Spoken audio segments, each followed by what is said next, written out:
90 రోజుల కోర్సు పూర్తి చేస్తే చాలు 100% ప్లేస్మెంట్ సపోర్ట్ తో సాఫ్ట్వేర్ జాబ్ మీ సొంతం. వెంటనే కోడ్ జ్ఞాన్ డెస్టినేషన్ ని సంప్రదించండి. హలో అన్వర్ గారు, ఇంటింటికి లా ఆఫ్ అట్రాక్షన్ ఈ వీడియోలో ఏం చెప్తున్నారు? ఇందాక కూడా మనం చెప్తామండి. అంటే హనుమాన్ చాలీసా చదివిన జై హనుమాన్ అనుకున్నా కూడా అంటే ఆ వ్యక్తికి ఒక శక్తి వస్తుంది అనమాట. ఇలాగా చాలామంది నేను చెప్తే ఒకేసారి అనుకుంటారు, కానీ హైలీ సక్సెస్ఫుల్, అది కూడా అవుట్ ఆఫ్ ఇండియా ఒక ప్రెసిడెంట్గా చేసిన ఒక వ్యక్తిని చూపిస్తాను. హనుమాన్ని నమ్మి ఒక వ్యక్తి శక్తిగా మారిన శక్తి ఎవరో చూపిస్తాను, ఆ వ్యక్తి ఎవరో చూపిస్తాను. సో ఎవరు అని అంటే బరాక్ ఒబామా. మీ అందరూ జాగ్రత్త గూగుల్లో కొట్టండి ఒబామా క్యారీస్ హనుమాన్ స్టాచ్యూ, చిన్న స్టాచ్యూ అండి. అంటే ఒక ఇంటర్వ్యూలో ఈవెన్ ఒబామా అతని దగ్గర ఉన్న కొన్ని క్రిస్టల్స్, నేను హనుమాన్ బొమ్మని క్యారీ చేస్తాను అని Obama always carries the statue of lord Hanuma. అంటే తనకి చూడండి ఎప్పుడు తీసి బాగా దాని నుంచి కోరుకుంటారట, when he feels tired or discouraged. అంటే ఎప్పుడైనా తను టైర్ అయిపోయినా డిస్కరేజ్ అయిపోయినప్పుడు అతను ఒక ఇంటర్వ్యూలో ఇది గూగుల్లో కొట్టినా దొరుకుతుందండి.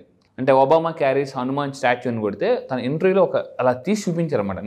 నేను క్యారీ చేస్తానని తీసి చూపించారు. అది అంటే హనుమాన్ని ఇండియాలో కాదు, వరల్డ్ ఫేమస్ అతను.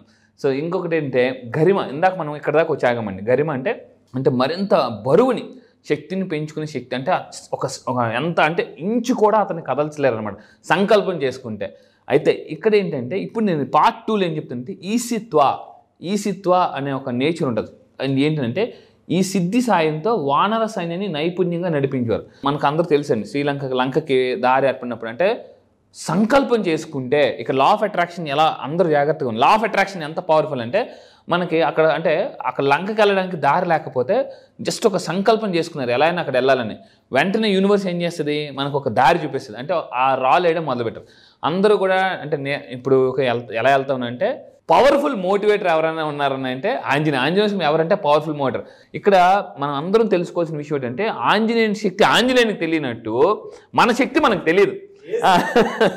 సో ఇక్కడ జాగ్రత్తగా పెట్టుకున్నాను. అంటే జాంబవంతుడు హనుమంతుడిని వ్యక్తిగా కాదు శక్తిగా తయారు చేశారు. అంటే హనుమంతుడికి కూడా జాంబవంతుడు అంటే ఒక కోచ్ కావాల్సి వచ్చింది, మోటివేటర్ కావాల్సి వచ్చింది. ఇక్కడ జాంబవంతుడు నువ్వు వ్యక్తి కాదు, ఒక శక్తి. నేను ఎలా శక్తి అని అంటే భక్తిని నమ్ముకున్న వాళ్ళకి శక్తి వస్తుంది. అంటే భగవంతుడికి భక్తుడికి అనుసంధానం ఏంటంటే భక్తి. సో అంటే ఎవరైతే అండి మీరు భక్తిని నమ్ముకుని గాడ్ కనెక్ట్ అవుతారో ఆటోమేటిక్గా శక్తి వచ్చేస్తుంది. ఎందుకంటే భగవంతుడు అంటేనే ఒక శక్తి స్వరూపం. సో ఇక్కడ నేను చెప్పేది ఏంటంటే సంకల్పం చేసుకుంటే ఎంత పెద్ద పనైనా చిన్న పనిగా అయిపోతుంది. అంటే ఇంకొంటి లీడర్షిప్ క్వాలిటీ ఉందని మనం అందరూ నేర్చుకోవాల్సింది ఏంటంటే జీవితంలో రోల్ మోడల్గా బతకాలి. సో ఇంకొకటి ఏంటంటే మెయిన్గా చిన్నప్పటి నుంచి మనకి 2 పిక్చర్స్ బాగా ఫేమస్ అండి. నేను చాలా చూసి అంటే మనకి అంటే హనుమంతుడు అనగానే ఫస్ట్ అది కనిపిస్తుంది. ఇక్కడ ఈ పిక్చర్ మనం చాలాసార్లు చూసి ఉంటాం. ఈ పిక్చర్లో ఏమవుతుందంటే అభయం, తనను నమ్ముకున్న వాళ్ళకి అభయం ఇస్తాడు అతను.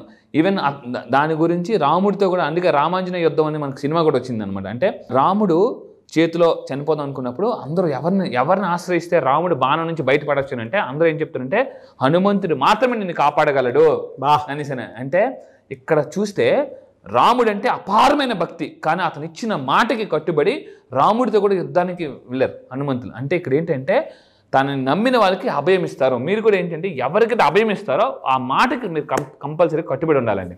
This is very very important. And ఇంకొకటి అంటే ఈ పిక్చర్ మనకి బాగా ఏ గుడిలోకి వెళ్ళినా ఈ పిక్చర్ బాగా కనిపిస్తుంది, ఈ గ్రీన్ కలర్ సింబల్ అది ఇదని. అంటే ఇక్కడ కూడా ఏంటంటే అంత పర్వతాన్ని మోస్తున్న చూడండి ఎంత ప్రశాంతంగా ఉన్నారు అతను, నేచర్తో మమేకమై.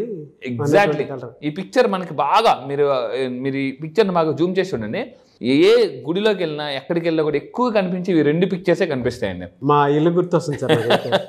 అవును బాగా.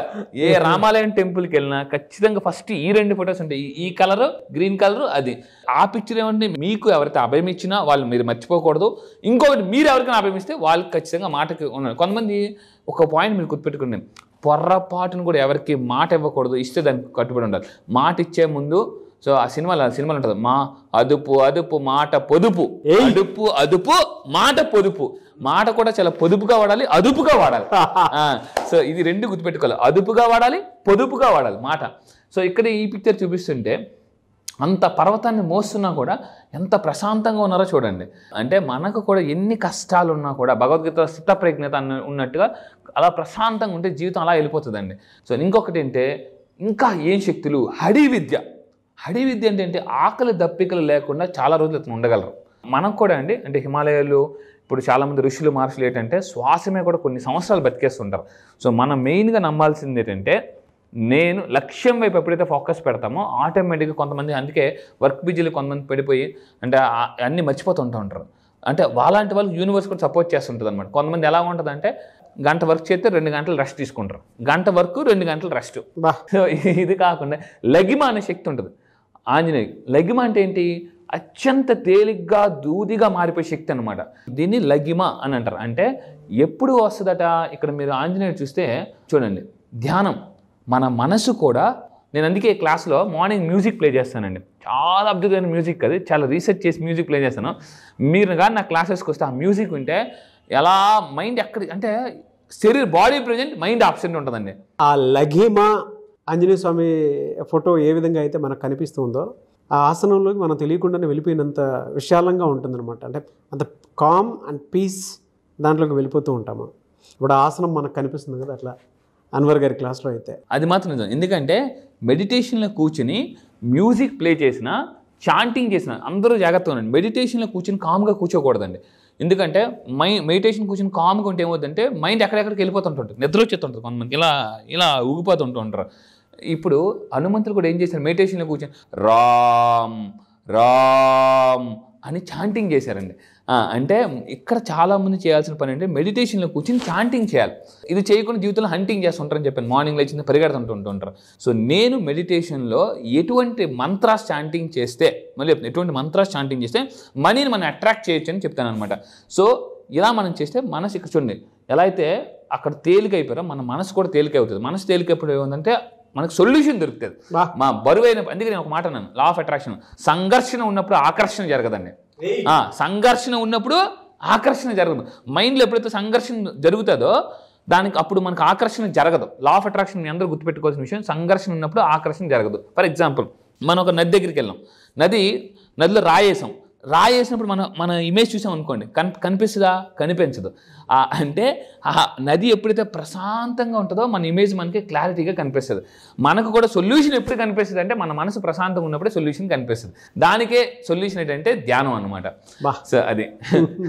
సో ఇంకోటి అంటే ప్రాప్తి. అందుకే అంటారు చాలామంది ధన ప్రాప్తిరస్తు అని, కనుక వస్తు ప్రాప్తిరస్తు అంటుంటారు చాలామంది. ప్రాప్తి అంటే ఏంటంటే పొందగలిగే శక్తిని అనమాట. అది ఎప్పుడు వస్తుంది అంటే మనం వ్యక్తిగా కాదు, ఒక శక్తిగా ఫీల్ అవ్వాలి. చాలా సినిమాలు ఉంటుంది, నేను ఒక అద్భుతం, నా బ్రెయిన్ ఒక మహా అద్భుతం అని. ఎప్పుడైతే చిన్నప్పటి నుంచి తెలియకుండా చాలామంది అనుకోవాలండి. ప్రతి ఒక్కరు మనం ఒక అద్భుతం అనుకుంటేనే మీరు అద్భుతాలను చూడగలరు, అద్భుతానికి కనెక్ట్ అవ్వగలరు అని చెప్పేసి ఊరుకోండి సార్, నాకెక్కడ ఉంది సార్, అంత సీన్ ఎక్కడ ఉంది సార్, నా వల్ల అదంటే యూనివర్స్ ఎప్పటికీ మీకు అలాంటి పీపుల్ కనెక్ట్ చేయదండి. దాని తర్వాత ఇప్పుడు నవనిధులు. ఇంతకుముందు మనం అష్ట గురించి మాట్లాడు. సో ఇవి నవనిధులు. శ్రీరామమూర్తి వాళ్ళు అంటే మనకి ఇంత దాంట్లో చూసుకుని సీతమ్మ తల్లి ఇచ్చారు. సో మొత్తం మీద తీసుకుంటే సీతారాములు ఆంజనేయుడికి ఇచ్చిన గొప్ప ఒక వరం ఏంటంటే నవనిధులు. ఏంటి నవనిధులు? జాగ్రత్తగా ఉనండి. ఈ 9 నిధుల ద్వారా అంటే ఈ 9 నిధులు దేనికి? అసలు లా ఆఫ్ అట్రాక్షన్ మనం ఏం చెప్తున్నాం? అబండెన్స్, మనీ, ప్రాస్పారిటీ అవన్నీ అప్పుడే వచ్చేసాయి అతనికి. ఎందుకు? సో ఇక్కడ మనకు మొత్తం హనుమాన్ చాలీసా, హనుమాన్ స్టోరీ మొత్తం వింటే హనుమంతుడు ఎప్పుడు కూడా అంటే ఒకటి ఆశించి పని చేయలే, నమ్మకంతో భక్తితో పని. ఇక్కడ చూడండి జాగ్రత్త, నమ్మకంతో భక్తితో పనిచేస్తే ఆటోమేటిక్గా బై ప్రొడక్ట్ ఏంటంటే నవనిధులు వచ్చాయి అనమాట. మనము కూడా లా ఆఫ్ అట్రాక్షన్ చాలా ప్యాషనెట్గా నేర్చుకుంటే, ఇంతకుముందు మనం మాట్లాడాం అమ్మ పెద్ద మూడతో వస్తుంది. సో ఇక్కడ తీసుకుంటే ఏంటి ఆ నవనిధులు? ఇక్కడ చూడండి పద్మ. సో ఇది అంటే కలవ పువ్వు. మీరు అబ్జర్వ్ చేస్తారండి, ఏ ఇంట్లో ఇప్పుడు ఈ మధ్య అమెజాన్లోకి వెళ్ళి చూస్తే లోటస్ క్రిస్టల్ అని కొడితే, మీ అందరూ జాగ్రత్తగా ఉండండి, లోటస్ క్రిస్టల్ అని కొడితే మనకి దొరుకుతుంది అనమాట. మనకి ఇంటి ఎంట్రన్స్లో లోటస్ క్రిస్టల్ కానీ పెట్టుకున్నా, చూసినా, తిప్పినా, టేబుల్ మీద తిప్పిన ఏమవుతుందంటే దిస్ సింబలైజ్ ప్యూరిటీ అండ్ వెల్త్ని కూడా అట్రాక్ట్ చేయొచ్చు. అందుకే కొన్ని హిందూ దేవుల్ని కలవ పువ్వులతో పూజిస్తుంటుంటారు అనమాట మనకి. సో లక్ష్మీదేవిని కలవ పువ్వులతో పూజిస్తారు. అండ్ నవనిధులు ఇంకొకటి శంఖ అని అంటే ఇక్కడ ఏంటంటే విక్టరీ. అందుకే ఊ అని ఊతారు, జనరల్ యుద్ధానికి శంఖారావం పూరించండి అని అంటారు అనమాట. శంఖారావం పూరించండి అంటే ఏంటి, విజయానికి నాంది పలకండి అనేసి అనమాట. అంటే అంత అర్థం ఉందన్నమాట. సో ఆ విధంగా సింబలైజెస్ విక్టరీ, బ్లెస్సింగ్స్. చాలా మందికి తెలియని విషయం ఏంటంటే శంఖం ఊదడం వల్ల ఏమవుతుందంటే, శివుడు కూడా శంఖం ఊతారు. శంఖం ఊదడం వల్ల ఏమవుతుందంటే మనలో ఉన్న నెగిటివ్ ఎనర్జీ పోతుందండి. దాంట్లో ఏం చేయాలంటే అది ఓదాలంటే అంత ఆషామాషి కాదు, చాలా గట్టిగా ఓదాలి. మనలో ఉన్న ఎనర్జీ ఇక్కడ నుంచి వస్తుంది అనమాట బయటికి. ఆ విధంగా ఏంటంటే it's a blessing of the ocean.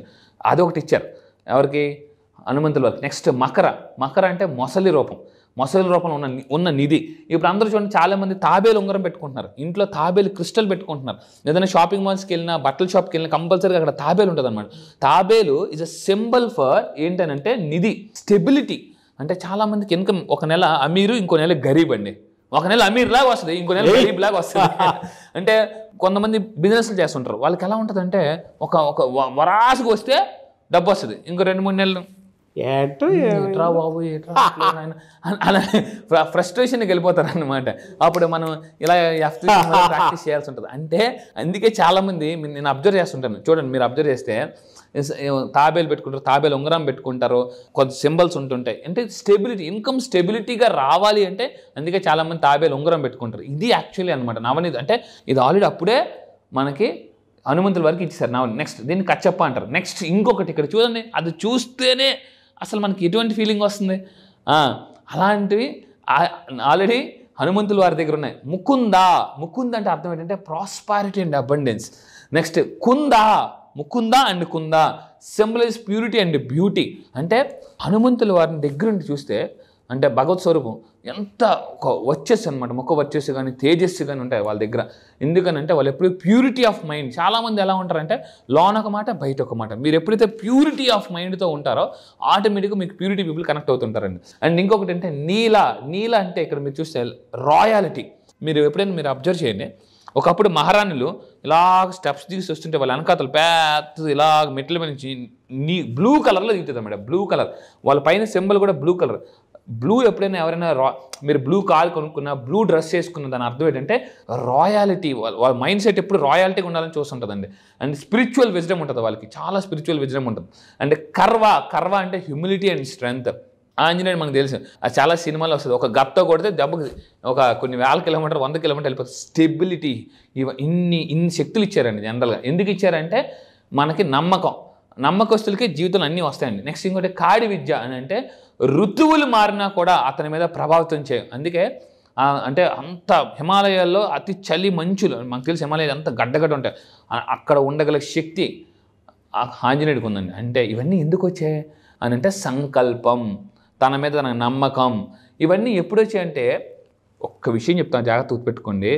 హనుమంతుడు అనేవాళ్ళు మనకు ఉన్నారు, అతను ఒక శక్తి స్వరూపం ఎప్పుడు తెలిసిందంటే రాముని కలిసిన తర్వాత. అంటే జీవితంలో కొంతమందిని కలిసిన తర్వాత మన శక్తి ఏంటో మనకు తెలుస్తుంది, మన కాంబో. ఎగ్జాక్ట్లీ, మామూలుగా కాదు. కాన్ఫిడెన్స్. మన ఆడియన్స్ కూడా ఎప్పుడైతే క్లాస్కి అటెండ్ అయ్యారో కొంతమంది మిమ్మల్ని అట్లా గుండెల్లో పెట్టుకుని చూసినట్టుంటారు చాలా మంది. అవును, బాగా థ్యాంక్ యూ సో మచ్ అండి. సో ఇక్కడ హనుమంతుడి కావాలంటే రాముడు. సో ఇంకొకటి ఏంటంటే ఫైనల్గా మనం చెప్పాలంటే అమరత్వం. సో ఇక్కడ ఏంటంటే యముడు ఆంజనేయుడికి ఒక గొప్ప వరం ఇచ్చారు. ఏంటనంటే ఎప్పటికీ, అందుకే జై చిరంజీవా అనేసి అని అంటారు అనమాట. అందుకే ఎవరిని ఇంక అనరండి. సో ఆంజనేయుడిని మాత్రమే జై చిరంజీవి అని ఎందుకు అంటారంటే యముడు ఆంజనేయుడికి ఇచ్చిన గొప్ప వరం ఏంటంటే చిరంజీవ అని అంటారండి. సో యముడు హనుమంతుడికి ఇచ్చిన గొప్ప వరం. మీరు కూడా అలాగే 10 కాలాల పాటు చల్లగా ఉండాలి, బాగుండాలి, మీరు మీ ఫ్యామిలీ బాగుండాలని సో నేను మనస్ఫూర్తిగా ఈ వీడియో ద్వారా కోరుకుంటున్నాను. కింద కామెంట్ బాక్స్లో టైప్ చేయండి జై చిరంజీవ, జై హనుమాన్ అని టైప్ చేయండి. ఏదైతే నవనిధులు ఉన్నా మీకు కూడా ఆ నిధులు రావాలని నేను మళ్ళీ చెప్తున్నానండి. జీవితంలో డబ్బు ఉంటేనే. నెక్స్ట్ ఒక వీడియో చేయబోతున్నా, ఒక మూవీ మీద, చాలా ఎక్సలెంట్గా ఉంటుంది. నా వీడియోస్ ఎవరు మిస్ అవ్వద్దు, షేర్ చేయండి. ఎందుకంటే ఒక్క వీడియో ఒక్కోసారి మీ ఫ్యామిలీలో కొంతమంది పీపుల్ నెగిటివ్ నుంచి పాజిటివ్లోకి తీసుకొచ్చేస్తుంది. Thank you so much Anwar గారు. Thank you sir, thank you.